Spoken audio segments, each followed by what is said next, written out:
winner whose singles tipped the scales at #1 for 3 consecutive weeks. Arish Sirkusoon, who goes by the stage name LX Seth. He joins Leanne Jacobs. LX Seth, welcome to African Essence. Thank you for having me. It's about time as well. I think so too. It's an honor to have you on this show. You're always welcome. What we want to know first, tell us, LX Seth, where did that name originate Well, that's from? a very interesting story because when I was releasing Off the Hook, which was signed to T-Series India, my government name is Arish Sirkusoon. So at the time, there was a crazy thing happening where Kamaljit was becoming Jay Sean and Raghav and all of these guys, Bobby Moon, had all these really fancy names. And I remember in our ancestral home, their surname was Seth, and on a tree it was kind of carved. There was kind of like an L and X, and I came back and kind of put it all together. So it's got really strong roots, I guess, and it's worked for me. It's been 20 years, and it's something that I'm very proud of. Very proud of, yeah. Well, sounds a little bit sentimental. You know, it's really, really awesome. 20 years is a long time coming, but it looks like you've done so much. But take us a little bit back. Let's go back to the little boy LX Seth, or Arish, as we would put it. Tell us a little bit about your childhood. Well, the thing about it is that when I was growing up, there was an urge in me to do a record. I don't know, there was something about, I used to write songs, I used to go out, I used to have this little cassette play in my room, and, I used to mix songs, and I used to cut, and instrumentals, I had a mic, I used to sing over it. So when I eventually told my parents, I wanna sing, they said, you're out of your mind, you go to university, as Indian parents do. They said, you go to university, and that's what I did. But while I was there, I started to kind of network with people in the music industry and that sort of thing, and eventually got myself into studio, started producing for other people, and then eventually I just produced my own record with Paul Steinbank, who was doing amazingly at the time. He had produced Baby Boy for Trevor Williams and all of these things. It was #1, and there was an article in the paper, I remember this, and I looked at Paul and I said, it was of Dharam Suraj, who just became the director of Universal Music. And I told him, this guy's gonna sign me. We finished the record. I go to Shanil Singh at Lotus FM. He goes, I've got a friend, his name is Dharam Suraj. He comes into the room, we play him the record. And I guess the rest is history. They signed me to T-Series India. And what's crazy about my childhood is that we didn't have celebrities to look up to. There weren't any singers. There weren't any real actors of local, and it was almost like a pipe dream to do it. I mean, when you told people that you were going to, sing or make movies or do any of it, they would laugh at you. But look at it, it's 2022 and we've done all of it, so. Okay, so here you are. You know what they say about creatives, there's always one of a kind. You're always doing original stuff. So you've went from creating your own beats at home, doing your own stuff, writing your own music, producing, and you've now done so many albums. But you've also now transitioned into a bigger field, into something that's obviously allowed you to be more creative. How have you made that transition from music? You're still in the music career, and now you're into filmmaking. Tell us about that transition. It's so interesting that you bring that up, the transition. What happened is that, the music industry, as you know, the business model changed. Napster, Apple Music, all of those things made it possible for that to become something that wasn't analog anymore, but something that was digital. And when you democratize something, you demonetize it in a way. So it was almost imperative and almost a natural transition, because I was doing scores for movies anyway, that I would go into producing a feature film eventually. And I did Highway Sheila in 2013. With Kumara Naidu, most people would know that. And then I went on to do other things. I recently have done Tokolosh with Richard Green as a producer, as the main producer on that one. And now I'm directing my first feature, which is The Castle, which I think is interesting. But that scaffold comes in where you see yourself evolving. You've got to keep evolving. I think the longevity of the LX Seth brand is that I've never stayed in one place too long.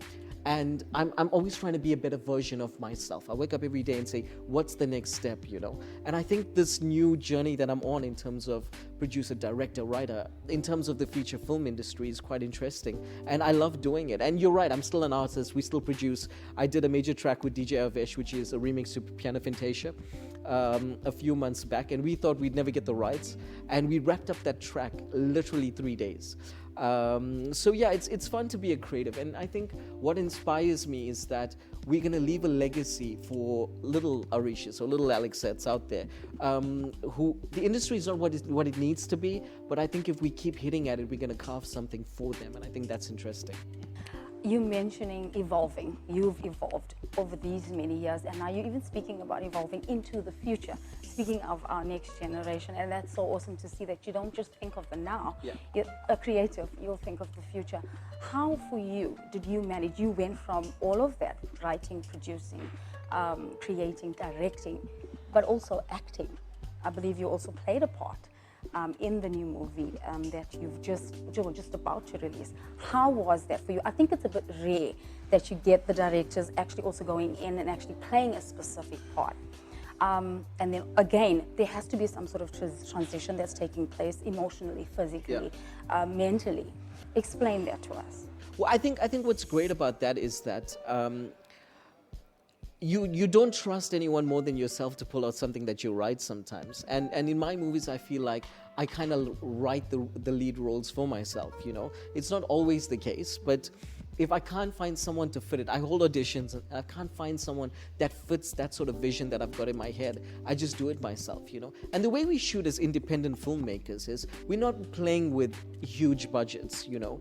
We're playing with what we have. We're very frugal, you know. So sometimes to cast yourself in a film also is saving you, giving you peace of mind as well, you know, in the sense of you're going to be there and you're going to do it. I think it was difficult for me, as this being my first film directing, to kind of be in front of the camera and behind the camera. But let me tell you something, I've got an amazing team. I've got an amazing team, and we're actually shooting another movie very soon. It's called The Resurrection of Highway Sheila. It's my own little version of it, because we're quite excited about it. It's about a family that never stops looking for their daughter. That's the kind of synopsis of it. But yeah, to answer your question, it felt natural to me, because I've got a degree in drama, I've got a degree in psychology, and all of these things, and all of them play a role. All of them play a role in kind of what acting is about and that sort of thing, you know. So difficult, but not undoable. Yeah. LX Seth, you've produced many movies, like you've mentioned, but now with your recent movie, The Castle, what was your vision when you thought of the script, you thought of the cast, you thought of the directing? What was your vision when somebody's sitting in the cinema looking at this movie? What was it that you wanted to come across? Well, what happened is I opened a bottle of Jameson, as good stories go, and I started typing out a treatment for something, right? And that night I wrote two stories. I wrote, one was The Castle and one was called The Train.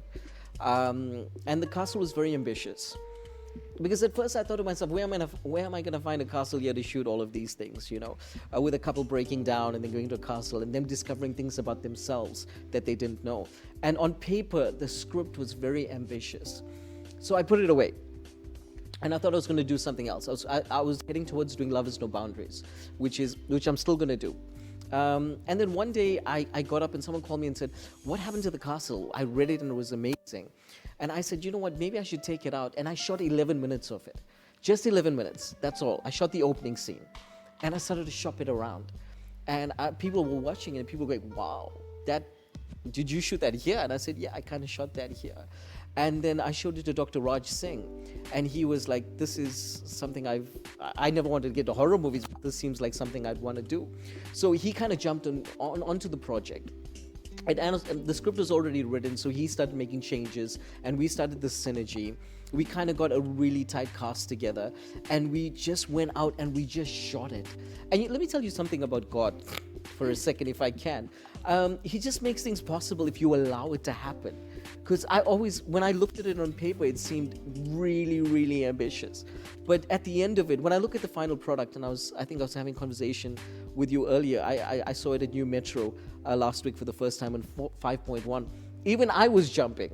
And at the end of it, we all kind of shook each other's hands and said, well, you know, that's really well done. So, yeah.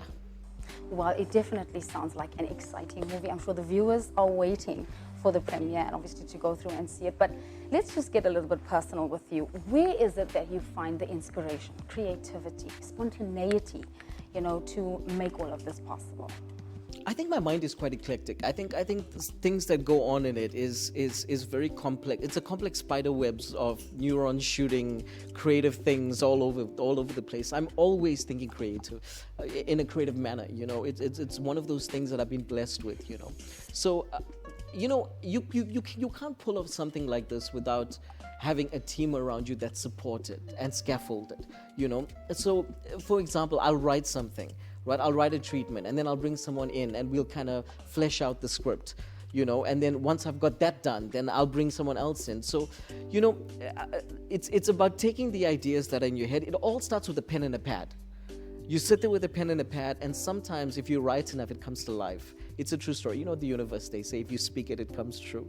You know, it's the same with the pen and the pad. Sometimes if you write it, it's just there. And I always believe that there's a funny story that used to be about Prince. He used to leave a conversation or anything if he had an idea in his head. He used to just go straight to the studio without telling it or anything. He'd just leave, you know, because, and Michael Jackson used to say, when God's in the room, you know it because you start to get goosebumps. And I know when an idea is solid. I kind of just feel it.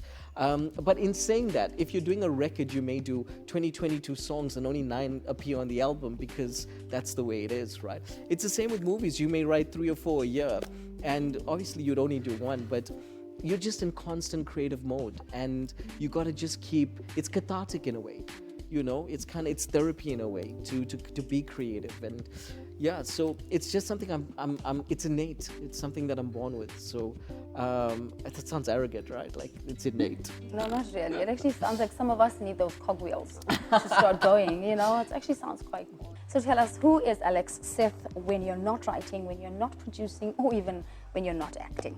I think that's interesting because I guess I'm always in LX Seth mode, always writing, always producing.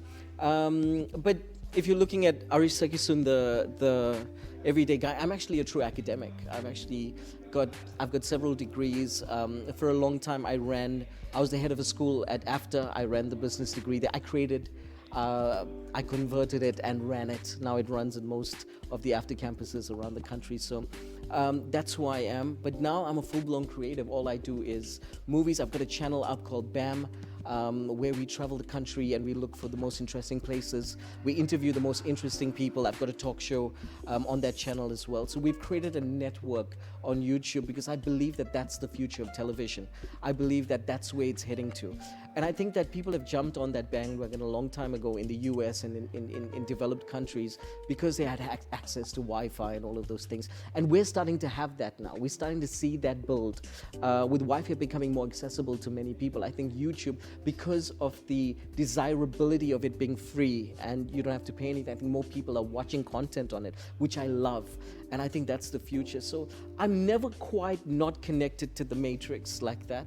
I think over the years, the two have become one and the same. But in recent times, like this movie here, I am using my government name more because I would like, at the end of the day, for myself to have recognition as Arish Sakisun, and kind of like let LX Seth be the company that runs it. So LX Seth Pty is the company, and Arish Sakisun is the director-producer. So I am starting to allow that transition to happen, and it becomes more important as you get older, I think, for your name to mean something. Yes, it does. If that sounds strange, I don't know, but yeah. I completely agree with you. Yeah. Arish Sakisun, the producer director of The Castle. Speaking of which, what can you tell us about some of the scenes that you have produced, directed, and acted in? Talking about The Castle, some of those mysterious, dark scenes. Share a little bit about that. I tell you, when I was writing it, I was getting myself really afraid and scared because it was late at night, and I made sure that there was startles in places you didn't think there were startles. You know, I can't tell you exactly where they are, but I can tell you it's a film filled with family values. It's a film filled with self-discovery. It's a relationship gone wrong. It's all of those things that at the end come together. There's a lot of things you may not understand. And people, if you've watched the Tokolosh, you know how I write. I mean, if you've watched the Tokolosh movie, you know I like to write strange, weird, structured movies. This one is not as strange, but it is one of those movies where you've got to kind of glue the pieces together, and at the end you go, ah, Okay. that's what that's about. Especially the starting of it, the first 11 minutes or first 15 minutes of it, you'll see something, and then it goes into something. You go, why did I see that in the start? Yeah. And then at the end you go, okay. Yeah, all right. very impulsive, very spontaneous, Yeah. but not just in your face. You know, you've got to still be guessing. It's a blueprint. Everything we write is a blueprint. There's got to be a start, middle, and end. And in order for you, when I'm writing something, like M. Shamlam Knight is like someone that I really look up to. Like when I watch his movies, I'm waiting for the twist. I'm Okay, waiting alright. I'm waiting for that moment where I go, like if you watch Sixth Sense for the first time, in the end you go, how did I not see that? I get that, How did yeah. I not see that? So that's the type of formula that I love. That's the type of movies I kind of like to produce and direct. Well, I believe it's definitely going to do well. That I believe. I'm looking forward to the premiere. Thank you. So yeah, so our premiere, The Castle, 13th May nationally, 11th May it's going to be premiered Kenobia, you're coming, right? That's right. 12th May it's going to be premiered Empress Palace, we're quite excited about that. 13th May it's going to be released all over New Metro, Cine Center, and then probably in August Terrafilms is going to release it worldwide, probably going to get Amazon Prime and all that good stuff on it. So yeah, stay tuned. I mean, and stay tuned for more product. We're just going to be knocking them out year after year. Well, thank you guys. There you have it. LX Seth right here on African Essence. Thank you so much for coming through. And we look forward to what you have to offer. We wish you all of the best. Thank you so much. Thanks for having me.